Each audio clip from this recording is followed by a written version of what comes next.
నోటీసులు పంపించిల్లు అంటే ఒక్కసారి మీరు ఆలోచించుండ్రి. కేసీఆర్ కు లీగల్ నోటీసులు అసెంబ్లీకి గైహాజరు కావడంపై పంపిన తెలంగాణ ఫెడరేషన్ ఆఫ్ ఫార్మర్స్ ప్రధాన కార్యదర్శి విజయపాల్ చర్యలు తీసుకోవాలని స్పీకర్ కు సైతం వినతి అంటూ కూడా చూడొచ్చు. ఎమ్మెల్యేగా ప్రతిపక్ష నేతగా ఉన్న బీఆర్ఎస్ అధినేత కేసీఆర్ కు పూర్తి స్థాయిలో కూడా లీగల్ నోటీసులు పంపించినట్లుగా అడ్వకేట్ శ్రీనివాస్ రెడ్డి చెప్పారు. సోమవారం ఆయన ఏంది ఈ పత్రికతో మాట్లాడిందట. అసెంబ్లీకి కేసీఆర్ గైహాజరు అవుతుండడంతో నోటీసులు పంపించినట్లుగా వెల్లడించారు. కాగా అపోజిషన్ లీడర్గా కేసీఆర్ అసెంబ్లీలో తన కర్తవ్యాన్ని నెరవేర్చడం లేదని నోటీసులలో పేర్కొన్నారు. ప్రజా సమస్యలపై అసెంబ్లీలో పోరాటం చేయాలన్నారు. రైతుల సమస్యలపై అసెంబ్లీలో కేసీఆర్ మాట్లాడకుండా ఉండడం అంటే అన్నదాతల గొంతు నొక్కడమేనని నోటీసులలో చెప్పారు.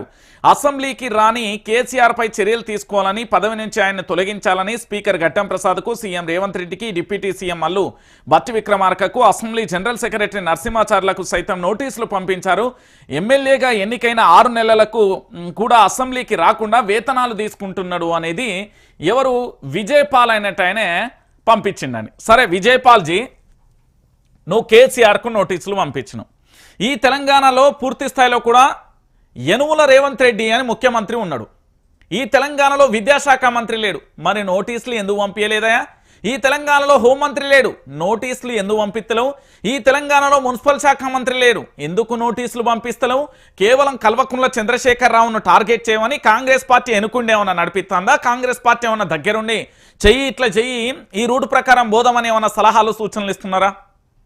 కల్వకుంట్ల చంద్రశేఖరరావు పూర్తి స్థాయిలో తన కర్తవ్యాన్ని నెరవేరుస్తున్నారు కదా.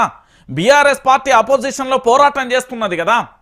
ఈరోజు ప్రభుత్వం 6 గ్యారెంటీలు ఏదైతే 100 రోజులలో 6 గ్యారెంటీలు 13 అంశాలు 420 హామీలు నెరవేరుస్తా అని చెప్పింది కదా, వాటి మీద నోటీసులు ఇవ్వకపోయాను. తెలంగాణ రాష్ట్ర వ్యాప్తంగా 90 మందికి పైగా కూడా ఆటో డ్రైవర్లు మరణించారు కదా, దానికి నోటీసులు పంపించలేకపోయాను. తెలంగాణ రాష్ట్ర వ్యాప్తంగా గురుకులాలలో విద్యార్థులు విష ఆహారం తిని మరణించారు కదా, దాని మీద నోటీసులు పంపించపోయాను. 425 రోజులలో దాదాపుగా 400 పైగా రైతులు చనిపోయారు కదా, దాని మీద నోటీసులు పంపించపోయాను. హైడ్రాకు సంబంధించి పూర్తి స్థాయిలో కూడా భయంతో కొంతమంది ఆత్మహత్య చేసుకున్నారు కదా, దానికి నోటీసులు పంపించపోయాను. మూసీకి సంబంధించి పూర్తి స్థాయిలో కూడా దానికి భయభ్రాంతులకు గురై చాలా మంది చనిపోయారు కదా, దానికి నోటీసులు పంపించపోయాను.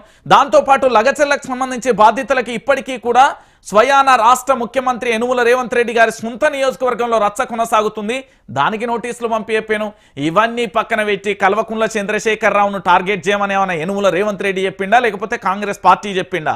ఎవరు చెప్పిల్లు నీకు అంటే? తెలంగాణ ప్రాంత బిడ్డలారా, మీరందరూ కూడా ఆలోచించాల్సిన విషయం ఏంటంటే, వీళ్ళందరూ ఒకటేనండి. ఈ నోటీసులు పంపించిందని ఒకరు దీన్ని రాసుకొచ్చి దీన్ని చేసి ఏం లేదు, అబాస్ పాలు చేసే ప్రయత్నం చెప్ప తెలంగాణ రాష్ట్ర వ్యాప్తంగా నిజంగా ప్రజల పక్షాన అంటే తెలంగాణ ప్రజల పక్షాన నిలబడే అర్హత ఉంటే బాగుండు. కేసీఆర్ పక్షాన నిల్చొని విపక్షం పక్షాన నిల్చొని తెలంగాణ రాష్ట్ర వ్యాప్తంగా జరుగుతున్న వాట్ ఈజ్ వాట్ అనేది తెలిస్తే బాగుండు. ఏం లేదు, టార్గెట్ కేసీఆర్ను టార్గెట్ చేయాలి. మరి ప్రధాన ప్రతిపక్షంగా ఉన్న కేసీఆర్ అసెంబ్లీకి వస్తలేడు, ఓకే నీ భాషలనే అనుకుందాం. మరి రాష్ట్ర ముఖ్యమంత్రి ఏం చేస్తున్నాడు?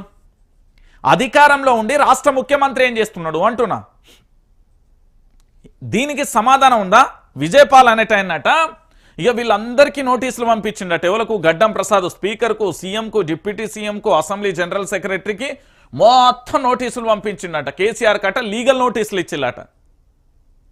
అరే ఈ భారతదేశంలో భారత రాజ్యాంగం అమల్లోకి వచ్చినప్పటి నుంచి ఇప్పటి వరకు పార్లమెంటుకు హాజరు కాని వ్యక్తులు ఉన్నారు, అసెంబ్లీకి అసలే హాజరు కాని వ్యక్తులు ఉన్నారు. కానీ తెలంగాణ రాష్ట్ర వ్యాప్తంగా ప్రజల పక్షాన కేసీఆర్ అనే వ్యక్తి పోరాటం చేసిండు కదా. ఇదే కేసీఆర్ తెలంగాణ ఉద్యమంలో ఉన్నప్పుడు ఎక్కడున్నావు విజయపాల్జీ? ఎవరు నడిపిస్తున్నారు ఇదంతా? మీ కాంగ్రెస్ పార్టీ ఎన్నుకుండి బ్యాక్ బోన్ నడిపిస్తున్నదా?